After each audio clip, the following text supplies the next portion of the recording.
I'm Kori Schake, the Deputy Director General of the IISS, and this is Sound Strategic, our house podcast to showcase some of the best and most interesting people in strategic studies. And today I have the great good fortune of recording this in Manama with two of the sparkliest and most serious people in this field. Dr. Tamara Wittes, who is at the Brookings Institution, former director of the Saban Center, former director of the MEPI program in the Department of State, and Maggie Feldman-Piltch, the founder of the National Security Girl Squad, which is a movement to diversify and advance alternative perspectives in this serious business. Thank you both, my friends, for this conversation. So glad to be here. Makes me joyful.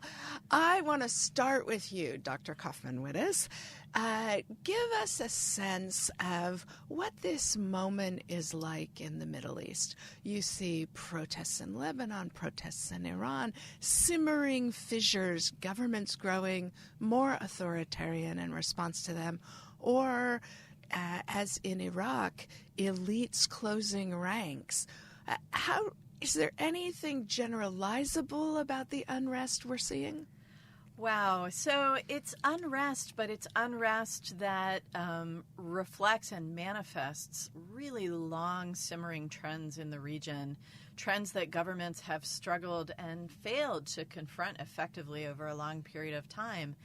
I think the first major study of this was the Arab Human Development Report that came out back in 2004, talking about this rising generation of reasonably healthy and well-educated and connected Arab youth who had expectations that their governments and economies could not meet. And despite a lot of talk about reforms that would be necessary to accommodate this rising generation, there simply hasn't been enough progress in the region as yet. What there has been, especially in the last decade, is a lot of political turmoil as a result of those unmet expectations, and as a result of the willingness of some governments to use force to counter the kind of expressions of grievance and dissent that we've seen. One of the conclusions we came to in the Iran dossier that we at the IISS have just released is that the quality and inclusiveness of governance is the most important factor in limiting Iranian malign influence in the neighboring regions. How much does this issue of governance matter? It seems to be a major influence in unrest in Iraq and also in Lebanon. But is that about opportunity, or is it about quality of governance, or can they not be disentangled in these countries? I think they can't be disentangled, and not everything goes back to governance, but governments do set the conditions within which states fit into the global economy. They set the conditions within which entrepreneurs try to create new businesses and employment. And so governments matter hugely, and especially in a region where economies are traditionally so dominated by the state.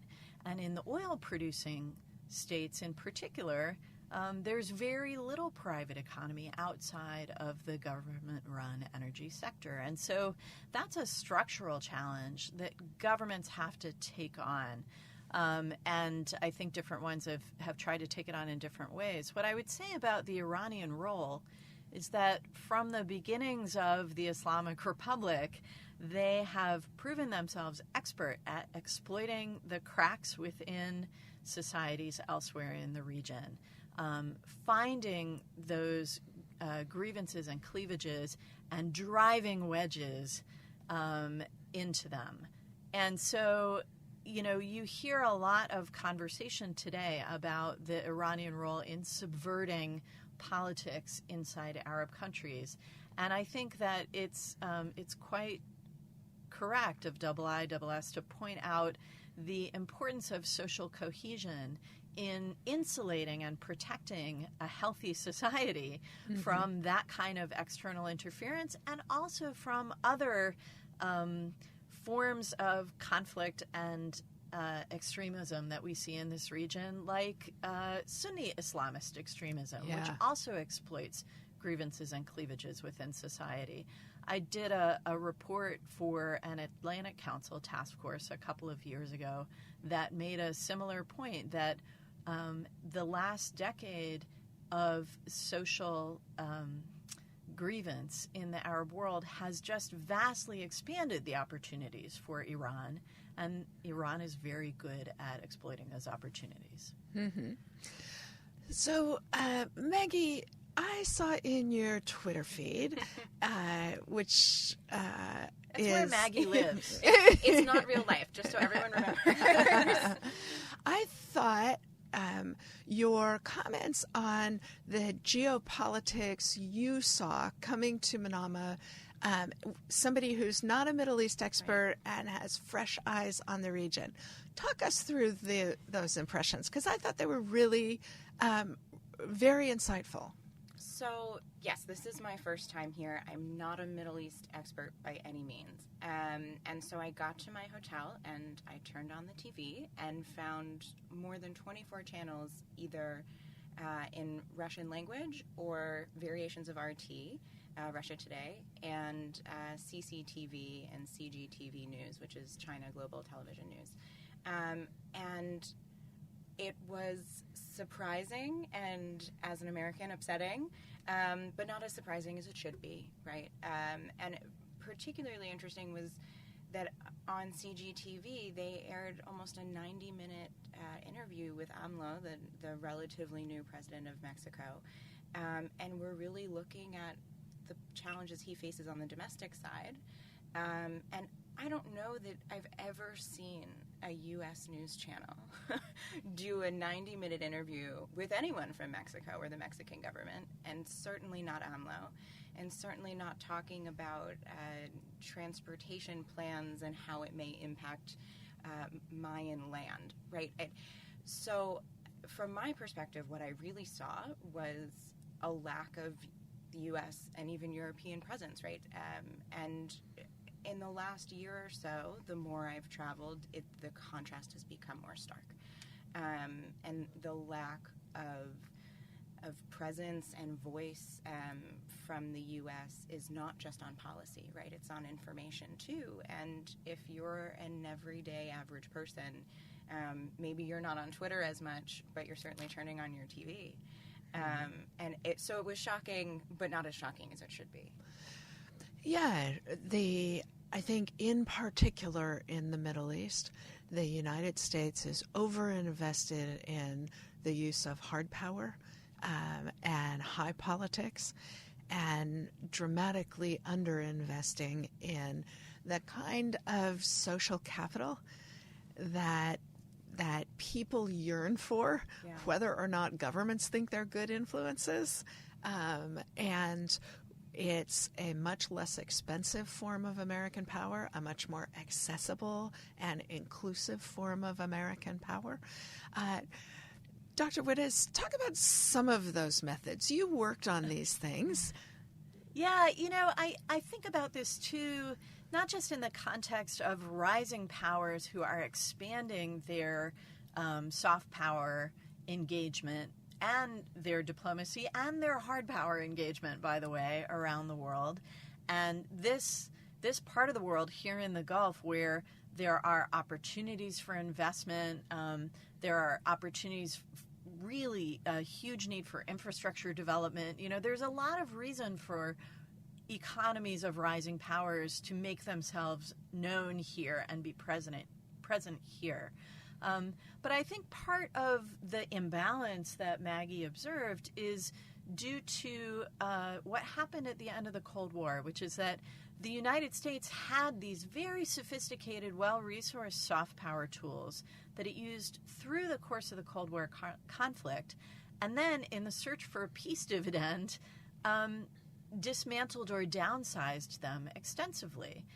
So my father had a 30-year career in the U.S. Information Agency, which no longer exists, right? Mm-hmm. And we have had, since the end of the Cold War, tremendous pressure on our foreign assistance budget, which is 1% of our federal budget, Mm-hmm. And so I think, to a certain extent, there was an assumption on the part of American strategists and policymakers that because we'd won, because our economy was the biggest and most dynamic in the world, we didn't have to make those government investments anymore. The legacy would carry us through. And I think what we're realizing now in this era of renewed geopolitical competition is that we can't, give up on government investments in those kinds of tools. The government has to drive and encourage and maintain that presence. And that's not just for the sake of competition. It's also because all relationships require nurturing. None of them are self-sustaining. Yeah. So one of the complaints that governments in the Middle East very often voice about American foreign policy is that we think our values are Western and American values are universal, and that they don't want the kind of influences that we think of as progressive. Both of you are such powerful clarion voices for greater inclusiveness, for diversity of various kinds.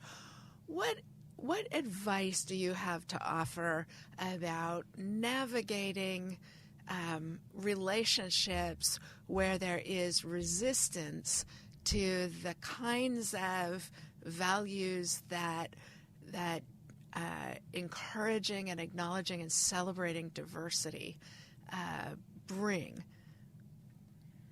So it doesn't have to be specific to the Middle East, but this is an area where both of you are powerful voices. So how do you think about that problem in circumstances where the soil might not be as fertile? So I would say be like water on pavement, right? Get in all the cracks and crevices. And there's certainly a difference between what something looks like and what something actually is. And I think in the States, at least, there's a huge emphasis on numbers, right? And kind of aesthetic diversity, you might say. And that's important. And equity of who participates and things like that certainly matter. But the context matters as well, and you have to take into consideration kind of where you're starting, and when you plot out where you want to go. I mean, that's with anything, diversity or any other endeavor. But there's my gut reaction to this is, oh, they'll have to get over it, right? Like, we'll just outlast them. But I say that with a drop of honey, and by that I mean you can get a pretty long way by being nice and letting people come to conclusions on their own with your strategic guidance. And I find that to be effective. And particularly when it comes to NatSec Girl Squad, what we really talk about is competent diversity, right? I talk to you both about this all the time. It's not diversity or inclusion for the sake of those two things. It's because this is what will secure the United States and our friends and allies, right, and ensure that we are stable, prosperous, all of these things. So there's a reason for it, and really focusing on that particular aspect helps people take a deep breath. Tammy, what has your experience trying to advance these issues in this region been like? Honestly, it has not been my experience that it's a question of importing values from outside. It's very much my experience that there are a lot of people within societies across the Middle East who are pushing for change from within because a globally connected world and countries that are facing complex challenges need all the talent that they can get, right? The trend in the Arab world for a long time has been that, young women test into university at higher levels. And if you look at the major regional universities in the Arab world, women students outnumber male students and outperform them in a lot of places. And so if you're not using that talent, then you are missing out on the best talent in your society. The statistics show that. So I don't think it's a question of, having to make the case from outside. I think all the pressures are there, and it's a question of taking advantage of the resource pools and opportunities that are there. I've seen, and it's very encouraging to me, to see in the last few years Gulf governments recruit many more young people and many more young women into their diplomatic corps. If you go to even the Saudi embassy in Washington today, which has a female ambassador, but more important, I think, is that when you walk down the hallway, most of the people there are 30 or under, and a lot of them are women. And so giving those people opportunities, giving them the training and the skills they need to succeed, and then, as Maggie said, listening to the creative ideas that they have about how to do things differently, that to me is a competitive advantage that any government would be foolish to give up.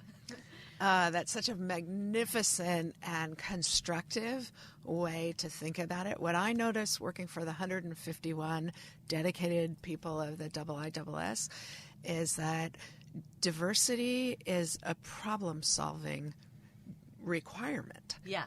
Right? That it gives us all different perspectives. It helps us see problems from different angles. It spurs each other's creativity to think of what the problem looks like from someone else. And so I love the way you embrace that this is an advantage for societies, not a sufferance issue, not something being forced on them from outside, and also your emphasis that governments in the region understand that and are embracing it in constructive ways. I'm delighted to hear that.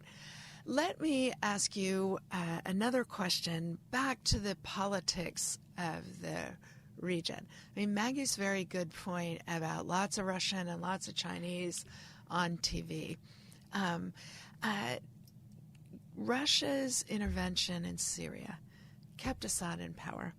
Iran's intervention in Syria helped keep Assad in power.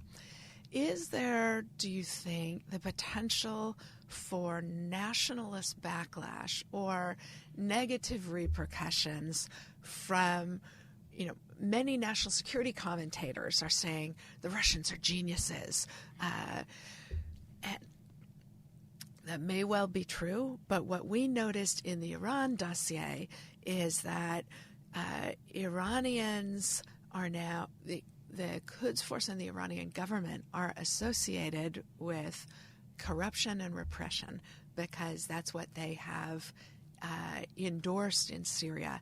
And you can see it creating greater backlash to Iranian influence in Iraq and other places. Is that a pattern you see more generally? Is this a risk that the Russians and the Chinese run in the region? How should American policy look at those potential influences? I actually think it's an equal opportunity risk for outside powers engaged in this region. One of the clear consequences of the uprisings that began in 2011 and that we have seen renewed in places like Iraq and Lebanon and Algeria and Sudan this year, one of the consequences is a rising sense of nationalism and national identity. And, for all of the, I think, loose talk that we sometimes hear in Western capitals about the artificiality of Arab state boundaries that were drawn a century ago by French and British elites on a map, these are, at this point, real national communities with real national identities and real national pride. And they are differentiating themselves from one another as well as from the rest of the world. And so all kinds of external interventions, even things that are benign or beneficial, can sometimes provoke a nationalist backlash. I think that's something that all external actors in the region should be mindful of. And it's why it is so important to engage in a way that is responsive to concerns that come not only from regional governments, but from regional societies. What we see in the protests in Iraq and Lebanon is that, yes, Iran is very closely associated with the corruption of political elites in these countries and with the external engagement in national politics that created the spoils systems of the Iraqi government and the Lebanese government. And, of course, both of those spoils systems were set up as ways that political elites could extract themselves from civil war in which the Iranians were also involved. And so I don't think Iran can escape that tightly woven relationship. But I also think that what we see in Iranian policy, particularly in the Iraq protests, is that for them, their influence over the Iraqi government is understood by them as such an existential issue that they don't mind if the people in the street are angry at them. They cannot abide a government in Iraq that does not take account of their interests, and they are willing to not just endorse but encourage and sponsor violence to put down these protests. They've made that very clear. One of the things I notice watching the protests in Iraq is that Iran, the Quds Force, and Qasem Soleimani in particular, up until a few years ago, up until about 2015,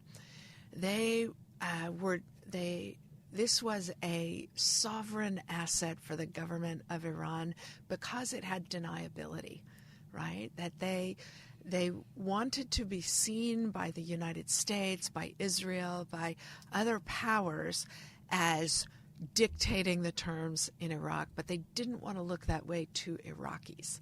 And what I noticed is a few years ago, Iranians started to want to be seen doing it, right?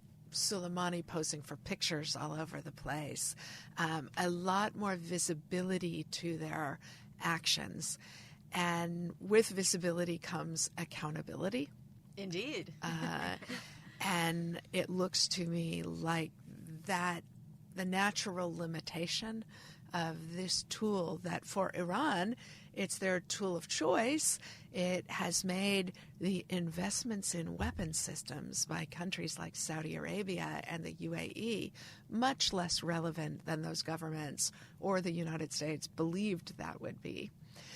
I want to close out the geopolitics part of our conversation by asking you both to reflect on what do you think the West in general, but the United States in particular, if there were one or two things you could change about our policy in the region, what would you change? One or two things you could change about current Trump administration policy in the region, yes.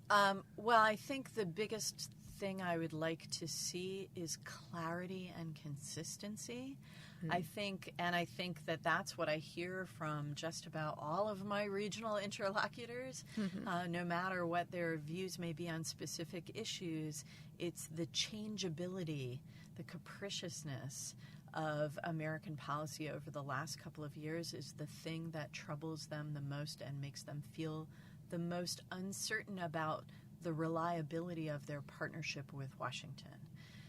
Now, I think the degree of turmoil in this region has also led to questions in Washington about where the Middle East fits in and where American partnerships in the Middle East fit into American strategy globally.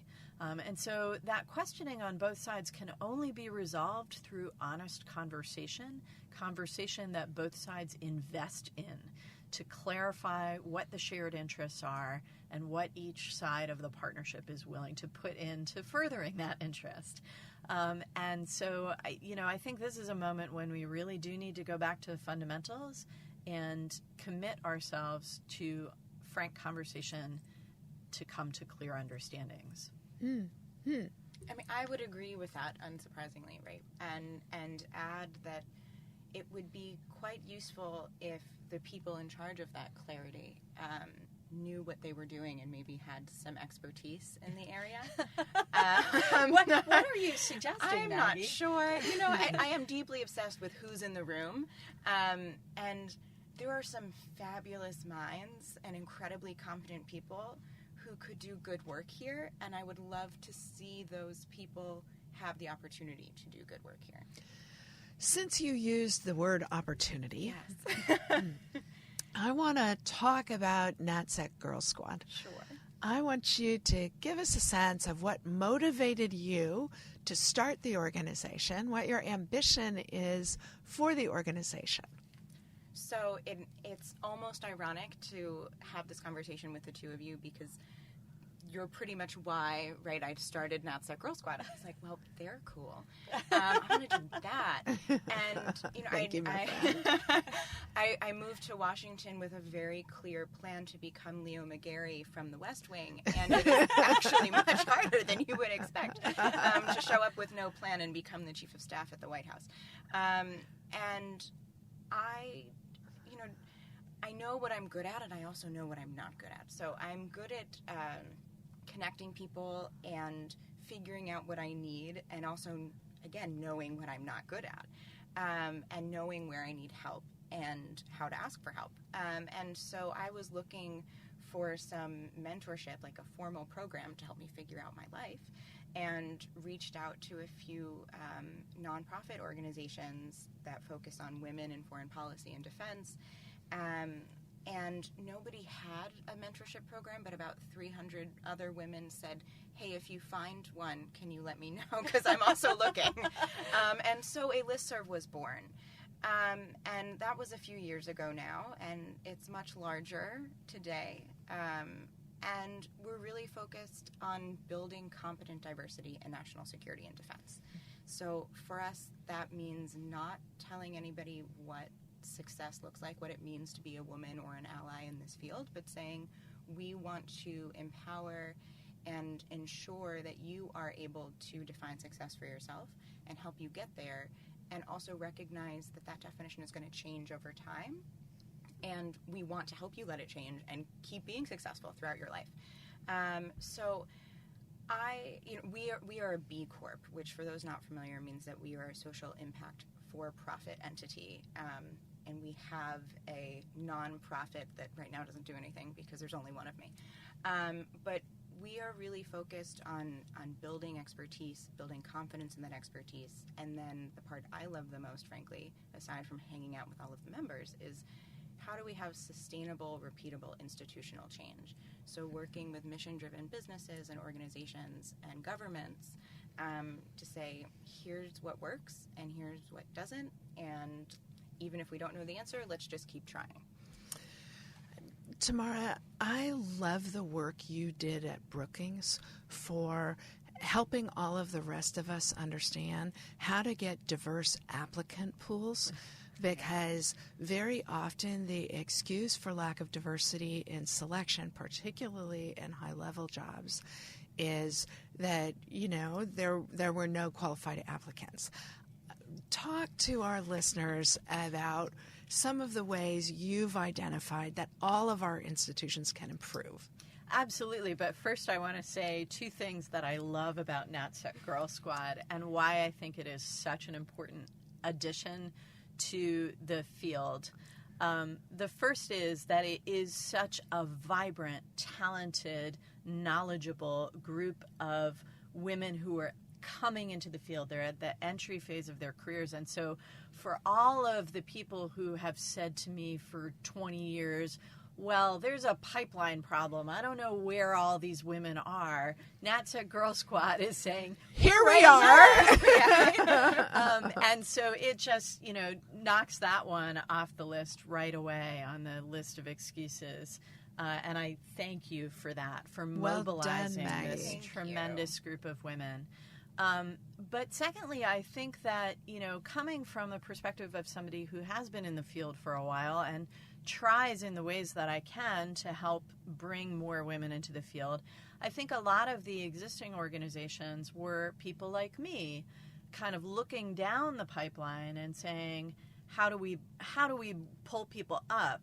And what I love about NatSec Girl Squad is that rather than us trying to think about what you need, you guys are defining it for us and for businesses that know that this is a strategic opportunity, for government agencies that know that they benefit in problem-solving terms from diversity. You are giving them the tools to take advantage, and that's just a beautiful thing to do at this moment. So, it makes it easier for us when we want to recruit. And I think that the think tank world has learned a lot from the private sector and all of the work that's been done on diversity in the private sector. Both the business case for diversity, which we have now written a version of that for the Brookings Institution, which you can find on our website. Why is it important for think tanks who solve complex policy problems to have diverse and inclusive workforces? Because it helps solve complex policy problems better than you get better answers. A homogenous workforce, and there's evidence for that. It matters how you write a job description. How do you define leadership? How do you define a rock star intellectual leader? And are you doing that in gendered terms? How is it that you recruit? Do you just think of the people that are already in your network and send your job announcement out to them? Or do you stretch and think about, how do I bring in new audiences that I don't even know yet? These are some of the things that we talk about and work on a lot at Brookings, and I know that other institutions are doing that as well. And I hope that, these are the things that become standard practice. We'll all benefit. So one of the things I notice about conversations about building diversity is that very often they are segregated from other conversations, from substantive conversations, conversations about geopolitics. And I want to thank you both, Maggie Feldman-Piltch and Tamara Cofman Wittes, for modeling a conversation that is integral about the important high politics, national security issues, and also the diversity issues that help us understand those geopolitics in broader, more interesting terms. I admire you both so much. Thank you for this conversation. Thank you, Kori. It's a treat to be with you.